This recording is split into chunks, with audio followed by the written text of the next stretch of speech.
Hello நண்பர்களே. So நீங்கள் நம்ம என்ன பார்க்க போகிறோன்னு பார்த்தீங்கன்னா நம்மளோட பெட்ஸ் அப்டேட் தான் பார்க்க போகிறோம்.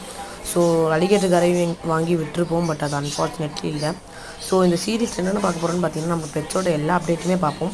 ஆனால் இந்த சீரீஸில் பார்த்தீங்கன்னா நம்மளோட ஃபிஷ் அப்டேட் தான் பார்க்க போகிறோம். நிறைய கப்பீஸ் விட்டுருந்தோம், ஆனால் அது எல்லாமே பாதிக்கிட்டே இறந்துருச்சு. இப்போ ஒரு 10-8 கிட்ட தான் கப்பீஸ் இருக்குது. அதேமாதிரி 30 மாலிக்குட்டி கிட்ட நம்ம எடுத்திருந்தோம், ஆனால் அதில் இப்போ 10 தான் இருக்குது. ஸோ தண்ணி ரொம்ப சீக்கிரமாக கலங்கலாயிடுச்சு. போன தடவை ஒரு மாதத்துக்கிட்டே இருந்தது. பட் ஆனால் இந்த தடவை பார்த்திங்கன்னா ஒரு 2 வாரத்துலேயே பார்த்திங்கன்னா எல்லாமே செம்ம கலர்ட் ஆகிடுச்சு. ஸோ இதுக்கு முன்னாடி பார்த்திங்கன்னா நம்ம ஒரு ஃப்ளோரான் வாங்கி விட்டுருப்போம், குட்டி ஃப்ளோரானு. ஆனால் அதில் க்ளீன் பண்ணி பார்க்க அப்புறம் தான் இது கிடச்சிது. நான் கூட இருக்காதான் நினச்சேன், பட் இருந்தது. சரி வாங்க நம்ம மாலிக்குட்டியுமே இதோட சேர்த்து விட்டுடலாம். ஸோ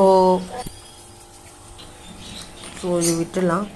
ஸோ எல்லாமே விட்டாச்சு, எதுவும் பண்ணல. ஃப்ளோரானும் இந்த பக்கெட்லேயே தான் இருக்குது. சரி டப்பில் மாற்றிடலாம். அடுத்த பாட்டு வந்து கூடிய சீக்கிரத்தில் பார்க்கலாம்.